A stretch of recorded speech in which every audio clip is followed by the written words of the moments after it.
మొదటి నమస్కారం మా తెలుగుదేశం కుటుంబ సభ్యులందరికీ పేరు పేరున నమస్కారం. అదేవిధంగా వేదిక మీద పెద్దలందరికీ నమస్కారం. ఈరోజు ఈ అనంతపురం తెలుగుదేశం కార్యకర్తల ఆత్మ సమ్మేళనము ఎందుకు జరుపుతున్నామో కూడా చెప్తాను. గత మార్చి నుంచి కరోనా తాండవం ఆడుతున్నది. ఎక్కడ కూడా ఏ రాజకీయ పార్టీ కూడా వ్యక్తులు కూడా ఎక్కడ కూడా యాక్టివిటీస్ చేయకుండా స్తబ్దంగా ఉన్నారు. ప్రజల్ని కలచడం లేదు, ప్రజల సమస్యలు తెలుసుకోవటం లేదు. ఏం జరుగుతున్నది ప్రజల దగ్గర పోకుండా అయిపోయింది. కానీ ఇది ఎప్పటి వరకు ఉంటుందో చెప్పలేము. కొంతమంది జనవరిలో ఏదో మందు దొరుకుతుంది అంటున్నారు, వ్యాక్సిన్. కొంతమంది జూన్ అంటున్నారు. అది ఎప్పుడు జరిగినా మనము ప్రజల దగ్గర అయితే ఉండాలా, ప్రజలకు చేరువుగా ఉండాలా. తెలుగుదేశం పార్టీ ఎప్పుడు కూడా ప్రజల్లో ఒకరుగా ఉంటారనే ఒక సిద్ధాంతం మీద ముందుకు పోతుంది కనుక ఈ ఆత్మ సమ్మేళన మీటింగ్ పెట్టడం జరిగింది. ఎందుకంటే అయిపోయింది ఇంకా 9 నెలల దాకా. ఎవరింట్లో వాళ్ళు కూర్చున్నారు, ఎవరి పనులు వాళ్ళు చేసుకున్నారు. కానీ రాజకీయ నాయకులు కానీ ప్రజల సమస్యలు తెలుసుకొని ప్రజల దగ్గర ఉండాలా. ఇంకా మనం ప్రజల దగ్గరికి పోవాలా. మన పార్టీ కూడా కొద్దిగా స్తబ్దతగా ఉన్నది. ఏ రాజకీయ నాయకుడు ముందుకు రావటం లేదు, ప్రజల సమస్యలు కనుక్కోవటం లేదు. ఒక ఉద్దేశంతో కిరణ్ గౌడ్ గారు ఎంతో పెద్ద మనసుతో ఈరోజు మన అందరినీ ఇక్కడ ఒక వేదిక మీదకి పిలిచి కలిసి అందరినీ కల్పించి పెట్టినందుకు మీ అందరికీ మీకు ప్రత్యేకంగా ధన్యవాదాలు తెలుపుతున్నా. వారి గురించి 1-2 మాటలు మాట్లాడతాను అంతే. వారు చూడడంలోనే సమ్ములే కాదు, చూస్తేనే చక్కగా ఒక మంచితనం ఉట్టి పడుతుంది. ఇప్పుడు మా చిన్నాన్ని చూస్తే అట్లా ఉట్టి పడదు మంచితనం. సో ఒకరిలో ఒక్కొక్కరు భావభావాలు కనిపిస్తే ఆయనలో ఒక పద్ధతిగా ఒక శాంతియుతంగా కనిపిస్తారు.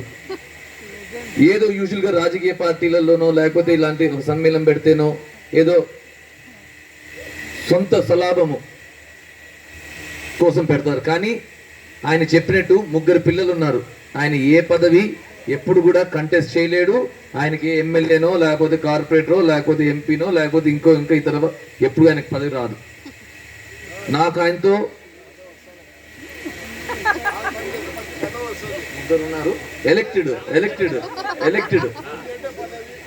దానికి ఈ మధ్య కాలంలో నాకు ఆయనతో అనుబంధము వచ్చినప్పుడు అదే చెప్పారు.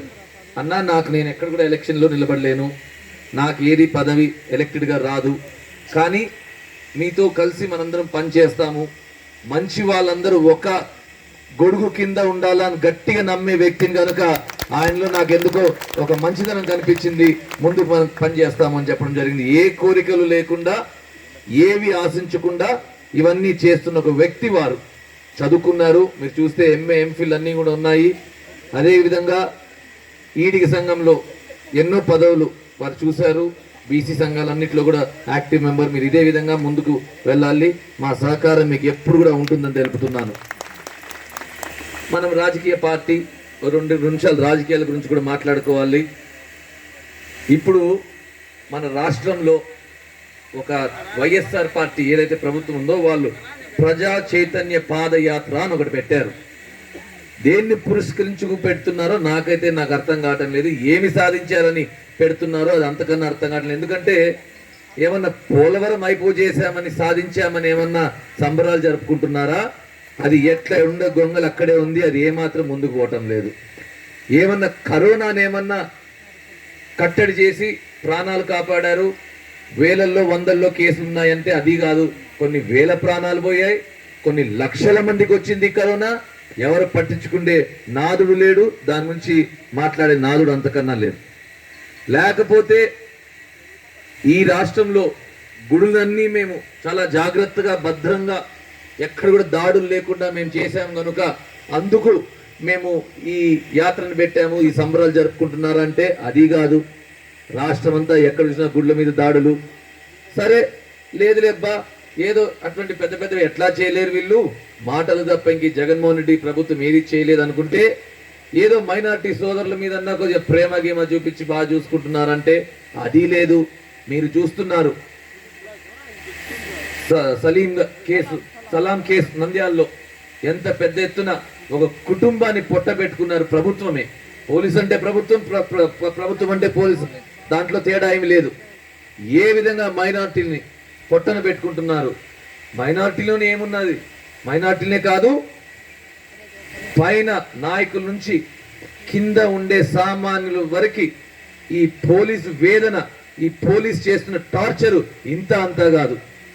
ప్రభుత్వం చెప్తే చేస్తున్నారా, వాళ్ళంటికి వాళ్ళు చేస్తున్నారా, అది కాదు ఇక్కడ ఇష్యూ. చూస్తే అన్ని దొంగ కేసులు పెట్టాం నాయకుల మీద. అక్కడ పైన ఉత్తర ఆంధ్రాలో అచ్చెం నాయుడు గారి మీద, మధ్యలో కొల్లు రవీంద్ర గారి మీద, ఇక్కడ ఆఖరిలో రాయలసీమ అనంతపురంలో ప్రభాకర్ రెడ్డి గారి జేసీ కుటుంబం మీద. ఏంటిది మీ ఉద్దేశము? మరొకసారి చెప్తున్నా, ఇది కేవలము భయభ్రాంతులు చేయాలా తెలుగుదేశం పార్టీ కార్యకర్తలందరినీ, ఇంత పెద్ద నాయకుల్ని లోపల పంపిస్తే మీరంతా ఖబర్దారని చెప్పడానికి తప్ప ఇంకొకటి కాదు. కానీ నేను దానికన్నా గట్టిగా వైఎస్ఆర్ ప్రభుత్వానికి, వైఎస్ఆర్ కార్యకర్తలకు చెప్తున్నాము, బంతిలాగా మీరు మమ్మల్ని ఎంత తొక్కితే అంత పైకొచ్చి మిమ్మల్ని ఎదిరిస్తాము. మీరు చూశారు అరెస్టుల తర్వాత ఎన్ని కార్యక్రమాలు పెట్టారు. మేమే జేసీ కుటుంబం నుంచి ప్రభాకర్ రెడ్డి గారు కానీ, నేను కానీ ఇక్కడ ఇటువంటి కార్యక్రమాలు ఎన్నో మొత్తం పార్టీ కార్యకర్తలందరూ కూడా ముందుండి చేస్తారు. ఎందుకంటే మా గట్టి నాయకత్వం ఉన్నది.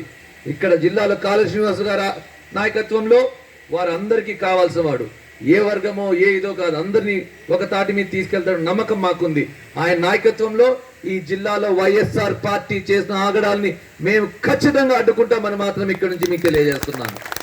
అదేవిధంగా మాకంటే కాస్త ఆర్థికంగా ఉంది కనుక మేము లాయర్లను పెట్టుకొని చేసుకోగలుగుతున్నాము. ఇదే విధంగా చేస్తే మేము కూడా లాయర్లు పెట్టుకోలేని పరిస్థితికి వస్తున్నాము. ఏంటంటే ప్రతి వ్యాపారాలు, ప్రతి ఉండేటివన్నీ కూడా ముయ్యాలి, అక్రమ కేసులు పెట్టాలి, అన్ని మూపేయడం జరుగుతున్నాయి.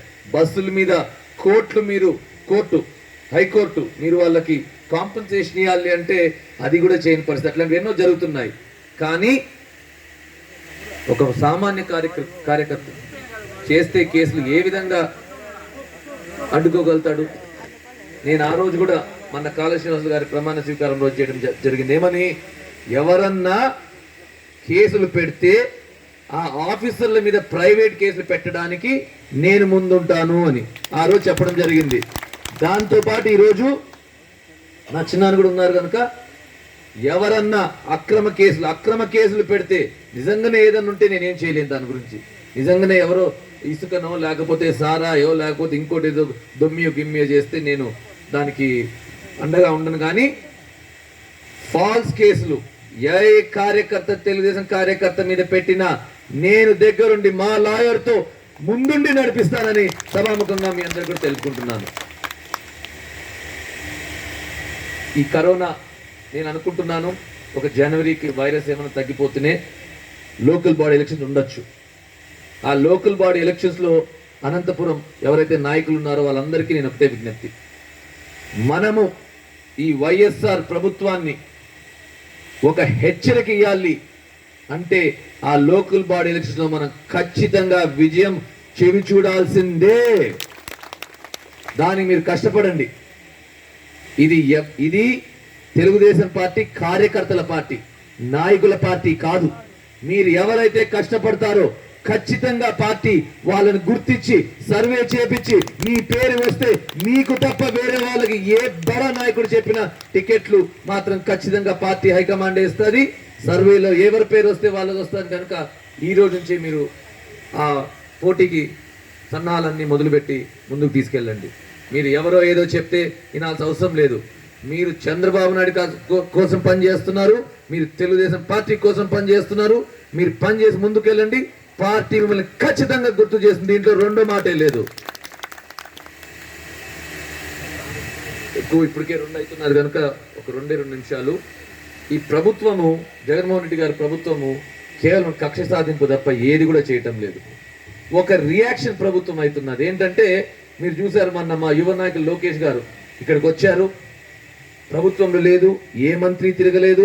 ముఖ్యమంత్రి గారేమో ఒక హెలికాప్టర్లో ఒక చక్కెర తిరిగి అంత తప్ప ప్రజలు, రైతుల గురించి పట్టించుకున్న పాపాన పోలేదు. కానీ లోకేష్ గారు వచ్చి జిల్లా తిరిగి ఎక్కడ ఆయన ఇట్లా పొయ్యి వస్తూనే రాకముందు ఒక 2 గంటల ముందో లేకపోతే 2 గంటల తర్వాత గవర్నమెంట్ ఏదో ఒకటి అనౌన్స్ చేస్తుంది. ఇక్కడ అంటే ఆయన యాక్షన్కి గవర్నమెంట్ రియాక్షన్ తప్ప ముందే గవర్నమెంట్ ఎక్కడ కూడా ఏ చర్యలు తీసుకోవటం లేదు. మన జిల్లాలో కూడా వచ్చి రాకముందు ఒక 39 కోట్లేమో ప్రకటించారు. అటువంటి ప్రభుత్వము రైతులందరూ కూడా ఈ జిల్లాలో ఎక్కువ చెనిక్కాయ పంట పండే ఒక జిల్లా. ఇంచుమించు 95%, 99% ఎక్కడ కూడా రైతుకు ఒక ఎకరా కూడా మిగలలేదు. ఎక్కడ వేసినా ఒక లాస్ తప్ప ఎక్కడ కూడా లాభాలు జరగదు. రాబోయే రోజుల్లో ప్రణాళిక మేము ఇస్తున్నాము. ఈ ప్రభుత్వం మీద ఒత్తిడి తెచ్చి రైతుకి ఏదైతే వైఎస్ఆర్ పార్టీ రైతు కోసమే మేము పుట్టామో, రైతు కోసమే పెట్టామని ఈ పార్టీ ఎటువంటి వాళ్ళకి రియాక్షన్ లేదు కనుక మేమే మా పార్టీ తరఫున ఒక ప్రణాళిక పెట్టి ముందుకు తీసుకెళ్లి ప్రభుత్వాన్ని నిలదీయడం జరుగుతుంది. మరొకటి నాకు చాలా ఆనందంగా చెప్తున్నాను, రాబోయే రోజుల్లో మంచి రోజు చూసుకొని గుల్జార్పేటలో మా పార్లమెంటరీ పార్టీ ఆఫీస్ తెరచబోతున్నాము. ఎందుకంటే కొంతమంది ఏదో ప్రచారం చేస్తారు, పవన్ రెడ్డి ఇక్కడ ఉండడు అని. నేను పార్లమెంట్కి అంతా ఇన్ఛార్జ్. నేను ఇక్కడ 2 రోజులు ఉంటాను, ఇంకొక చోట 2 రోజులు, ఇంకో చోట 2 రోజులు ఉంటా. కానీ ఇప్పుడు నుంచి ఇక్కడ ఆఫీస్ పెట్టాము. ఆఫీస్లో మన తెలుగుదేశం నాయకులు నేను ఉంటాను. ఇక్కడ వేదిక మీద ఉండి ఇంచుమించు అందరు నాయకులు ఉంటారు. నాతో పాటు మా చిన్నాన్ ప్రభాకర్ రెడ్డి గారు ఉంటారు, జేసీ దివాకర్ రెడ్డి గారు ఉంటారు. ఎవరో ఒకరు ఖచ్చితంగా ఇక్కడే ఉండి మన జిల్లాలో ఎవరన్నా ఏదన్నా వాళ్ళకి సమస్యలు ఉంటే ఖచ్చితంగా అందుబాటులో ఉంటామని చెప్తూ మరొకసారి మీరందరూ ఇంత ప్రేమాభిమానాలు పార్టీ మీద చూపిస్తూ మా మీద చూపిస్తున్నందుకు ఎప్పటికీ కృతజ్ఞుడిగా ఉంటానని తెలుపుకుంటూ సెలవు తీసుకుంటున్నాను. జై హింద్.